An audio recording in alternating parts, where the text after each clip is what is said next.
Have you ever watched someone command respect without uttering a single word? They don't demand attention. They don't seek validation. They simply exist with such certainty that the world adjusts to them. What if I told you this wasn't some innate gift they were born with, but a skill you could develop? That's where our journey begins today. When you practice strategic solitude, deliberately withdrawing your constant emotional, mental, and physical presence, something remarkable happens. The dynamic shifts. People who are accustomed to having unlimited access to your energy suddenly feel the void. But this isn't about manipulation or punishment. It's about reclaiming the power you've been giving away without even realizing it. Friedrich Nietzsche wrote, "The individual has always had to struggle to keep from being overwhelmed by the tribe." Consider this: when you become temporarily inaccessible, who gets uncomfortable? Who pursues you? Who tries to provoke an emotional response? These reactions reveal more about others than about you. They expose how your boundaries, or lack thereof, have been quietly exploited. You've been conditioned to remain perpetually available, to respond instantly, to smooth over conflicts, to sacrifice your peace to maintain relationships with people who, in truth, value your function more than your essence. And with each reflexive response, each unnecessary explanation, each moment of emotional labor freely given, you deplete your vital energy. By day's end, what remains? Exhaustion, resentment, a hollowness you can't quite name. I'll tell you exactly why. You've been too accessible to those who haven't earned even a moment of your focused attention. This message isn't about isolating yourself from humanity. It's about conscious discernment. It's about what psychologists call differentiation, the process of becoming a complete individual with clear boundaries. This transformation begins when you realize that thoughtful silence can communicate more powerfully than endless words. That withdrawal, when done from strength rather than fear, is an act of self-reclamation. So I ask you now, looking directly at you, how long will you continue allowing external demands to dictate your internal state? How much longer will you react automatically when someone pushes your emotional buttons? Perhaps it's time to cut those invisible strings, to step back, to become wonderfully unpredictable. Because when you stop being constantly available, everything shifts. From earliest childhood, you've been programmed to believe your value lies in your accessibility, to respond promptly, to accommodate others, to say yes when every cell in your body screams no. You've internalized the belief that your worth is measured by how useful you are to others. But here's a truth rarely spoken with such clarity. This excessive availability isn't virtue, it's captivity. And as long as you remain caught in this pattern, believing you must be accessible at all times, emotionally or otherwise, you will be drained, manipulated, and ultimately forgotten once your utility expires. Why does this happen? Because perpetual availability makes you predictable, and what's predictable becomes instrumentalized. People begin treating you as an emotional utility, pressing your buttons when they need validation, comfort, or attention, then placing you back on the shelf. You don't recognize this pattern because you're trapped in the illusion that being perpetually present for everyone will ensure someone will be there for you. But human connection rarely operates on such transactional terms. Psychologists speak of the social mask, the persona we construct to gain acceptance and approval. It's precisely this mask that keeps you excessively available. You claim you're fine when you're drowning. You respond instantly to messages even when exhausted. You explain, justify, and defend yourself as though you owe the world constant accountability. Yet the more you place yourself at the center of others' stages, the more you vanish from your own. Being perpetually available is a subtle form of self-abandonment. It represents a disguised attempt to secure approval, avoid rejection, and control others' perceptions of you. But this control exacts a terrible price: your serenity, your vital energy dispersed as though infinite, when in reality it's profoundly limited. Those who demand your constant availability aren't seeking you. They're seeking what you provide: validation, companionship, distraction, emotional regulation. When you establish boundaries, when you decline to react, these same people grow irritated, accuse you of changing, label you as difficult. It's not because you've changed fundamentally, it's because you've stopped functioning as their resource. Here's the most painful paradox: the more available you are, the less valued you become. What's abundant becomes commonplace. No one truly values what requires no effort to obtain. So consider carefully who genuinely deserves your time, your attention, your presence, your emotional labor, or perhaps more importantly, who deserves your thoughtful absence. Before answering, we must understand a fundamental question. Why do we react so reflexively? Why do we yield so readily? What drives this almost automatic impulse to respond, justify, and appease? The answer lies in what psychologists call emotional regulation and energy management. Your mental and emotional energy is your most precious resource. If you haven't learned to protect it, others will inevitably deplete it. If this resonates with you, subscribe to this channel. Your support means everything. Most psychological models don't view the human mind as a mechanical system reacting to stimuli without consequence.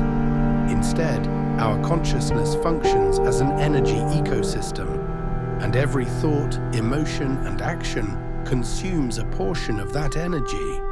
The question becomes, are you intentionally directing your energy or allowing external forces to commandeer it? Each impulsive reaction depletes your psychological resources. When you defend yourself against criticism that deserves no acknowledgement, when you engage with provocation simply to prove yourself right, when you participate in meaningless disputes, when you try to please those who don't value you, you're investing your inner strength in endeavors that yield no growth. And as the wisdom traditions remind us, what you resist tends to persist. The more reactively you engage, the more entangled you become. People who live in perpetual emotional exhaustion aren't inherently weak, they're misdirected. And chronic exhaustion creates vulnerability. When depleted, you become susceptible. Manipulative individuals, opportunists, and the emotionally needy can sense this. They perceive that you don't guard your boundaries, that you react to everything, that you're constantly trying to resolve everyone else's problems, and they exploit these tendencies. A healthy psyche knows how to conserve energy within its own system. This means declining requests without guilt, remaining silent without feeling cowardice, observing before acting. True power doesn't lie in reaction, but in discernment, choosing when and how to act. This capacity emerges only when you're sufficiently self-aware to recognize your own behavioral patterns. How often have you lost sleep over unresolved conversations? How many hours have you spent mentally rehearsing what you should have said, or trying to comprehend why someone treated you poorly? This represents energy draining without return. You're sustaining phantoms that should have faded long ago, feeding dynamics that persist only because you continue engaging with them. Psychological energy resembles a force field. When properly contained, it creates presence. You enter a room and command respect without uttering a word. But when poorly managed, you become invisible, reactive, fragile, and the world shows little mercy to those who yield too easily. Begin by observing your triggers. What prompts automatic reactions? What disrupts your center? These precise points where your energy escapes represent your growth opportunities, not to become callous or indifferent, but to become discerning, to establish sovereignty over your own experience. This brings us to a profound insight. When you conserve your energy, you disrupt the projections others place upon you. This creates discomfort because we're entering shadowy territory, that of subtle manipulation. In our next segment, we'll explore how certain individuals feed on your energy and why your strategic unavailability completely dismantles these dynamics. Prepare to confront those who have been quietly depleting you without your awareness. You believe you're in control. You assume your reactions represent conscious choices. The reality is more unsettling. Most emotional responses follow programmed patterns. Those who recognize this can influence you with remarkable ease. Manipulative people don't need to raise their voices, issue threats, or force situations. They simply activate your conditioned responses, and you react predictably. Psychological projection describes the mechanism through which people attribute to others what they cannot recognize in themselves. But there's another aspect to this phenomenon that few acknowledge. While others project onto you, you simultaneously become the container for these projections. And the more emotionally accessible you are, the more you function as a blank canvas for these externalized aspects. You know that friend who contacts you exclusively during crises, that partner who consistently casts you as the rescuer, that person who praises you only when you serve their purposes.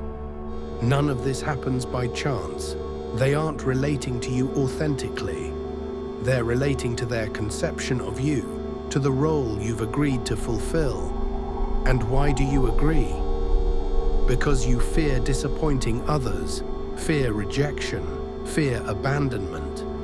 The most effective manipulation doesn't occur through confrontation. It happens through the subtle induction of guilt. When you feel indebted to another, when you believe you must remain available, must help, must understand, even when it destroys your inner peace. Here's the crucial point. The manipulator doesn't need to control you directly. They only need you to maintain consistent reactions. But when you cease reacting, the dynamic collapses. When you begin declining requests, responding with silence, withdrawing instead of explaining, the projections start crumbling. The identity they've imposed upon you disintegrates. This creates disorientation because they no longer recognize who you are. Worse still, they're forced to confront themselves, and not everyone is prepared for this mirror. Your strategic unavailability represents a threat because it compels others to face their own emptiness. The silence you offer amplifies the internal noise they've been avoiding. Then comes the accusation, the criticism, the emotional intensity. Not because you've done something wrong, but because you've stopped functioning as their convenient reflection. The great philosophers noted, we gain understanding not by fixating on light, but by making darkness conscious. When you withdraw, when you interrupt the cycle, the other's shadow aspects emerge. This becomes unbearable for those who have consistently used you as an escape route from self-awareness. But what about you? Are you prepared to endure the discomfort of being misunderstood, rejected, perhaps even vilified for protecting yourself? Are you ready to withstand the silence that follows disruption? Because within that very silence, a different kind of power emerges. And that's what we'll address next. You'll discover why silence represents the most profound instrument of the human psyche, and how it fundamentally transforms your relationship with the world. Modern existence overflows with noise. Everyone seeks to be heard, to respond immediately, to triumph in pointless debates and prove their perspective, even at the cost of inner tranquility.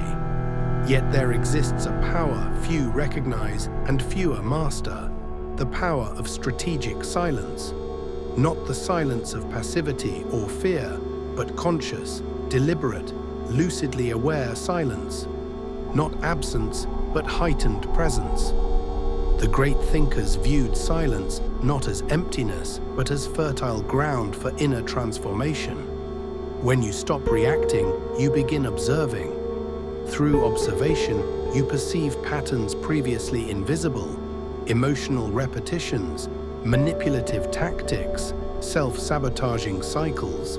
Silence facilitates clarity, and clarity threatens those who thrive on controlling you. Have you noticed how certain people grow anxious when you don't respond? When you don't explain yourself, when you simply disengage?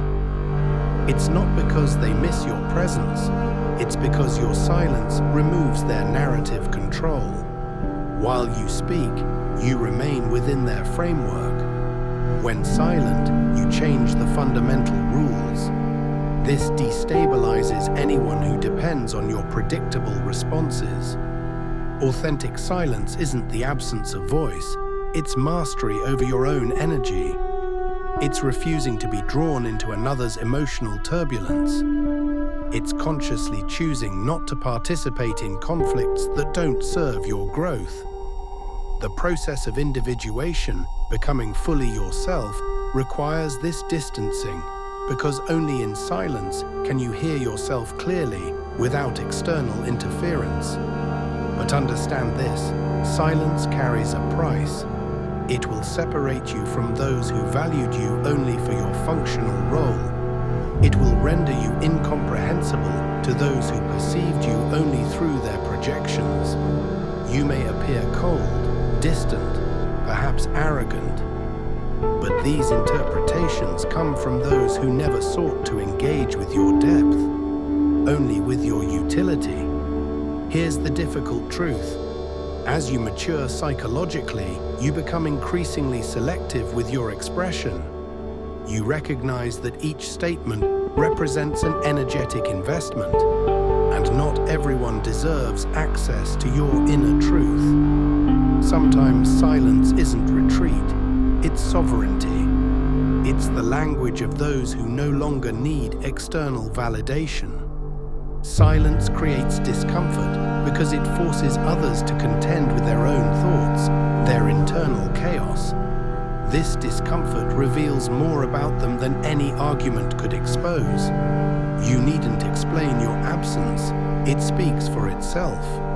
Those threatened by it reveal how deeply they depended on your imbalance to maintain their control. But the most powerful silence isn't that which disturbs others. It's the silence that reconstructs you from within. The silence that connects you to something beyond external approval. Within this internal space, liberated from others' demands, you begin recovering your vital energy, reconnecting with your essence. This is precisely what we'll address next, because merely eliminating external noise isn't sufficient. You must relearn conscious energy management, choosing where it flows, where it remains, and most importantly, where it should never be wasted. It's time to become selective with your very soul. Intellectual understanding accomplishes little if practically you continue agreeing when you wish to refuse, responding to messages that disturb your peace, participating in empty exchanges, and maintaining relationships sustained only by habit. Awareness without action becomes another form of self-deception. True transformation begins with the firm decision to become selective.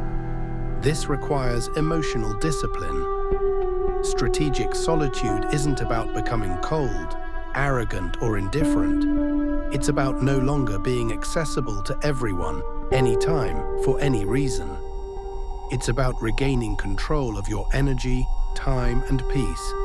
This begins with small actions, delaying responses, breathing before reacting, exiting discussions before being drawn into chaos, disconnecting without guilt, saying not today, saying I'm not interested, saying I choose not to engage. Most importantly, you needn't justify your absence or explain your silence. You owe nothing to anyone but yourself.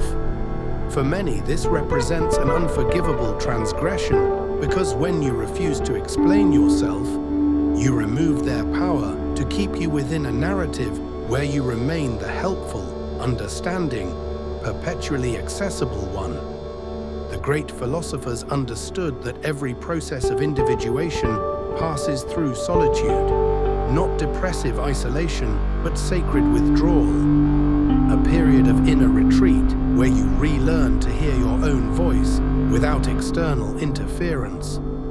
Where you reconstruct your identity not from others' expectations, but from your authentic center. Want a reliable indicator of your evolution? Notice who distances themselves when you become more reserved. Notice who attempts to provoke you when you stop reacting.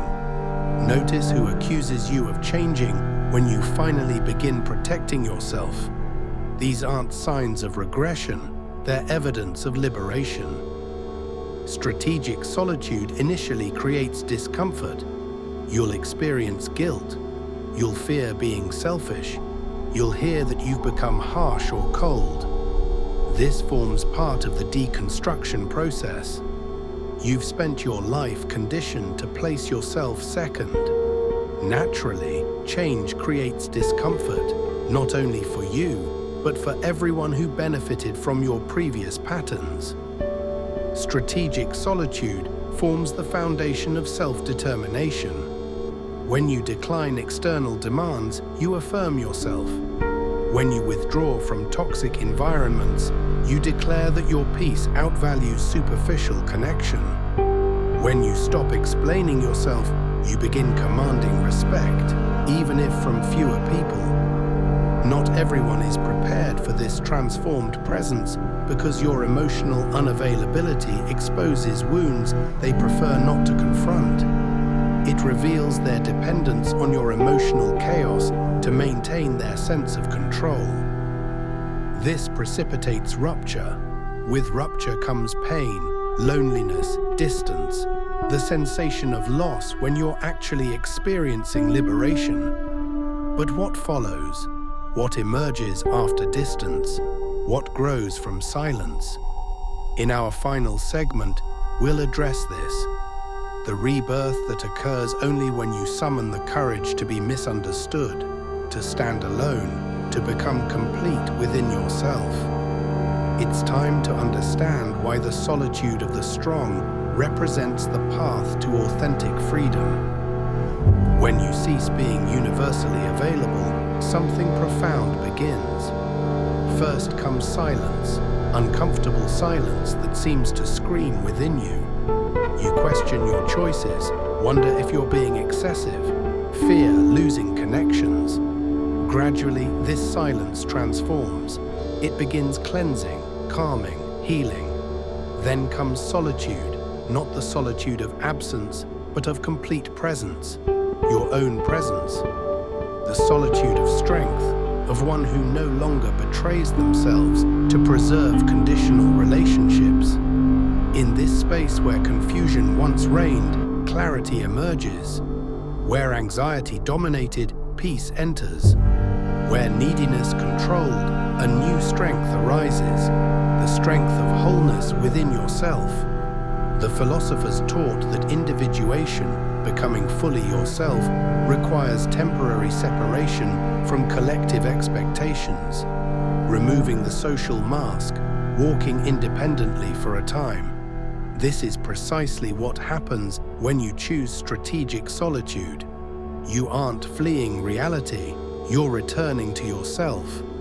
At this point, you transition from reactor to creator.